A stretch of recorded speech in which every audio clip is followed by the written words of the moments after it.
What's up guys? Ako nga pala si Papa Mel at isa akong house husband. Ngayong araw ay medyo excited ako kasi mapapanood tayo sa national TV. Sa TV5. Sa Good Morning Kapatid. Yan, bali abangan ko siya ngayon. Abangan namin tapos papanoorin syempre. Meron silang segment na Payong Kapatid yung pangalan ng program. Hi! Good morning! Hindi tulad ng karaniwang trabaho, wala itong time in at time out. Si nanay ang nag-aasikaso sa bahay habang si tatay ang nagtatrabaho. Yan ang nakasanayan ng maraming pamilyang Pilipino. Pero dahil walang choice, nagkabaliktad ang responsibilidad ni Mel at ang kanyang asawa. Dati siyang barista at real estate agent pero sa kasamaang palad, nawalan ng trabaho nitong pandemya. Swerte na bang nakakuha ng work from home job ang kanyang misis. Mamamalengke kung wala ng stocks, gano'n. Tapos magluluto, maglilinis, ganyan. Tapos pagkagising ng anak ko tsaka ng asawa ko, ready na yung food nila, kakain sila, and then yung alaga ko sila habang si Mrs. nasa taas nag-work. Aminado si Mel na nahihirapan siyang lulukin na kailangan nilang magpalit ng responsibilidad ni Mrs. Ang sabi ko sa sarili nun, ako yung lalaki, dapat ako yung provider ng family. Yun nga, yung pride ko, nagtatalo pa talaga kami ni Mrs. Naranasan din daw ni Mel na mahusgahan ng ibang tao dahil sa pagiging house husband. Dapat, ikaw yung nga yung kumikita dapat, hindi si Mrs. Tapos sinasabi pa sa akin, palamunin daw ako. palamunin, asa kay Mrs. May mga sinasabi silang gano'n. Ang dami nilang sinasabi. Tapos tinatanong pa ng iba, ano ka trabaho ng asawa mo? Di ba parang gano'n, parang kinoy-question. Nung una talaga, medyo ano siya. Masakit siya, pero hindi ko na lang siya pinapansin eh. Mas pagtutunan ko na lang ng bansin yung anak ko tsaka yung asawa ko. Kasi sila naman yung mahalaga eh. Hindi naman yung mga sinasabi ng iba eh. Ang mahalaga raw sa kanilang mag-asawa, napupunuan ang pangangailangan ng kanilang anak. Maayos din ang usapan nila para tiyak na hindi hahantong sa pagkakalabuan. May payo naman ang isang eksperto sa mga house husband tulad ni Mel. Try si husband Ay, pogi. capacity to provide.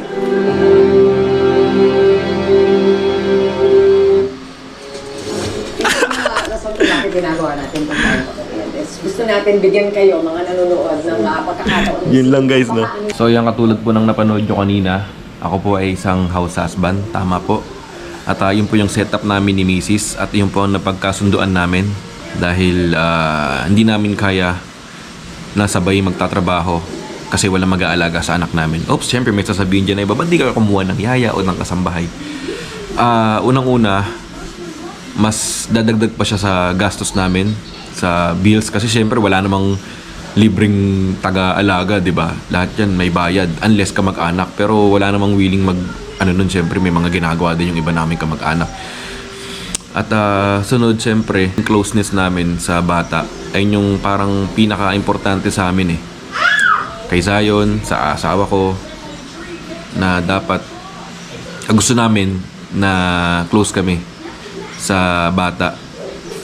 Though, pwede naman maging close yun kahit na may yaya. Pero, iba pa rin kapag ikaw yung yung mas nagbabantay ko, yung nag-aalaga. Nakikita mo yung development ng bata, yung paglaki niya, yung mga achievement niya. Lahat nakikita mo. Tas kasama mo pa siya. Palagi. Yung bonding ay yung pinakamahalaga. Yung pinakamahalaga sa lahat yung bonding nyo. Kasi, minsan lang siya magiging bata. Minsan lang din na may experience niya yung ganun.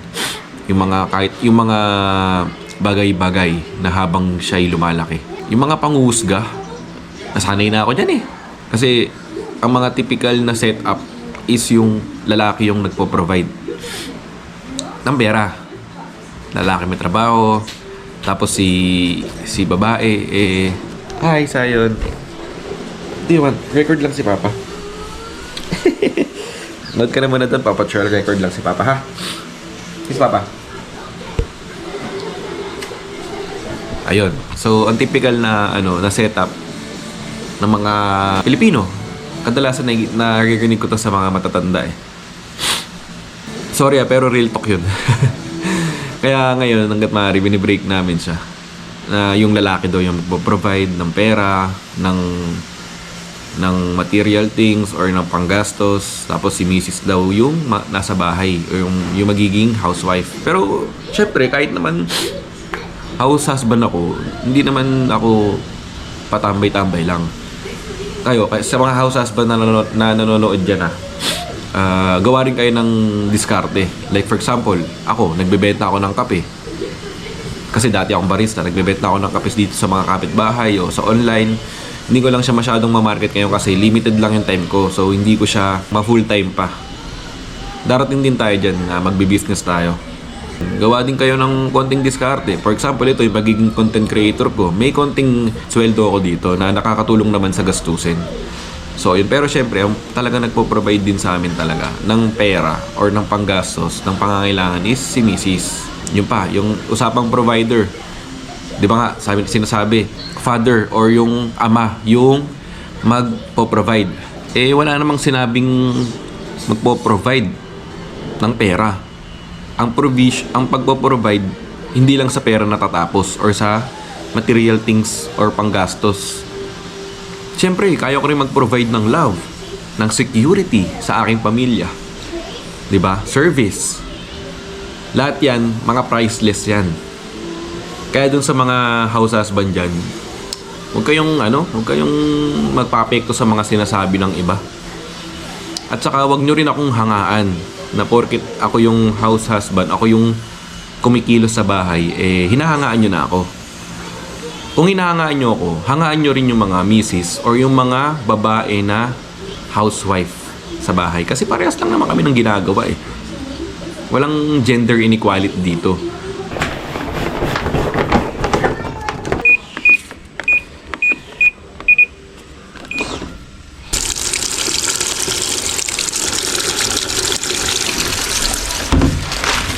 Balikan natin yan mamaya pag sasampay na. Sana po mas gumanda pa yung panahon. Okay, luto na ang aming ulam. Mga tira-tira lang. Kala mo talaga nagluto. Tira ng New Year. Tira ng New Year din. Ito. Bigay ni Mama. Kaya po tayo mga kapatid. God bless us. Good Lord, Jesus' name.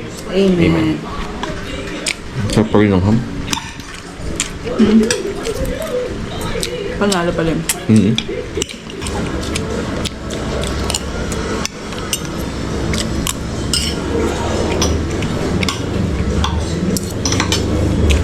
Ano mga ingredient sa atin? May signal lang. Ha? No, sayon. Mamaya ka na mag-first. Ano ka muna? Rice. Fish. Okay, sampay na tayo.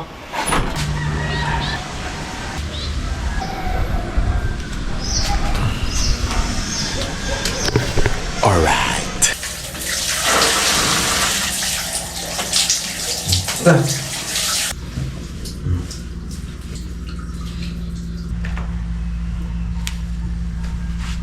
Okay, tapos na maligo. Si Bulinggit. Ako naman ang maliligo. Ayun oh, nakaligo na ako mga tropa. Labas tayo, samahan nyo ako, may bibilin lang. Bibiling merienda. At saka kukunin yung pinalaba. Papalaba kasi ako minsan eh. Lalo na yung mga comforter. Tsaka pagka pangit yung panahon, papalaba ako. Kasi pag nilaban ko, babaho lang pagka pangit yung panahon. Okay, let's go.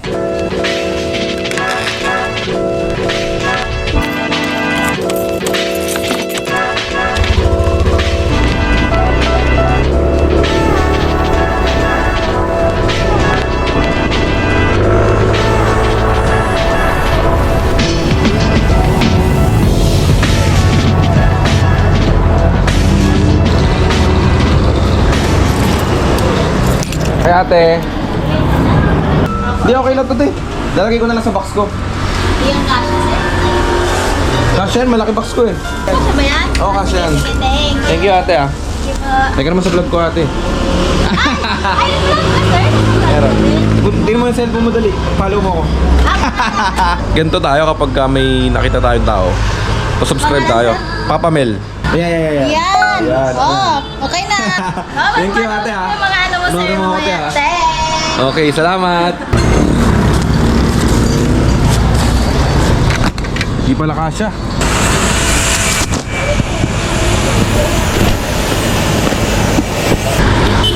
Go.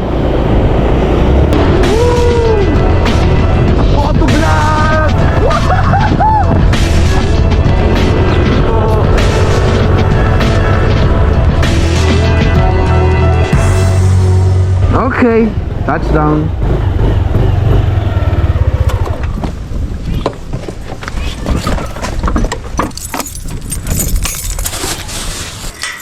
Teka.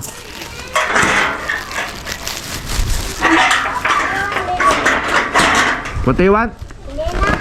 Banana? Nakalimutan ko bumili ng banana. Sarap pag motor talaga. Ito yung sinumpay natin, oh. Napakainit. Sarap niyan. Tuyo agad.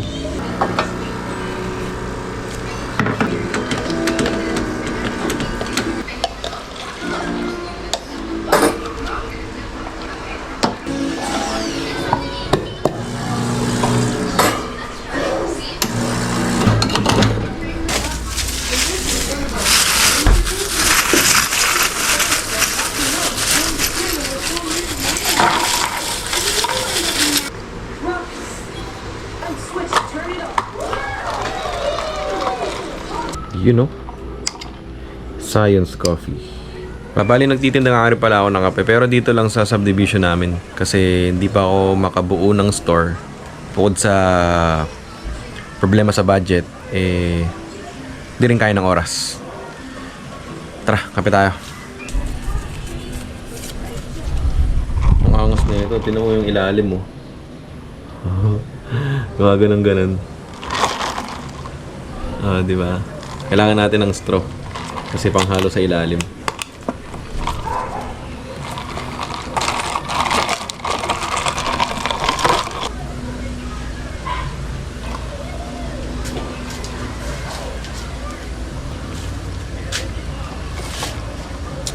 Dito lang ako sa labas kasi ang sarap magkape pagka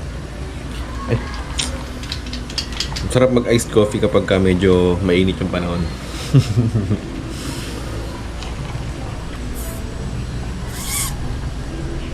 Meron naman tao kahit na sobrang init ng panahon, hot coffee pa rin, di ba? Depende yan eh. Kanya-kanyang trip yun. Okay, bike mode. Pakita mo sa kanila yung pagbabago mo. Galing na niya magbike. Kaya niya na yung momentum.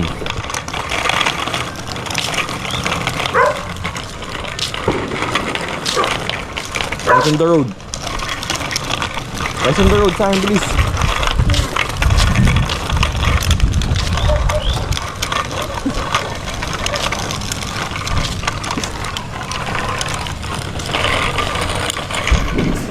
Tamang kape-kape lang habang nagbabantay. Galing niya, no?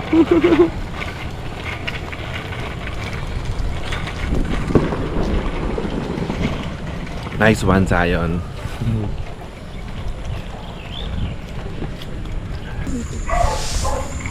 Naman chill lang.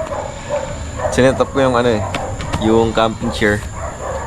Tapos habang nagbabantay doon, diba? Ayun si Sai, no?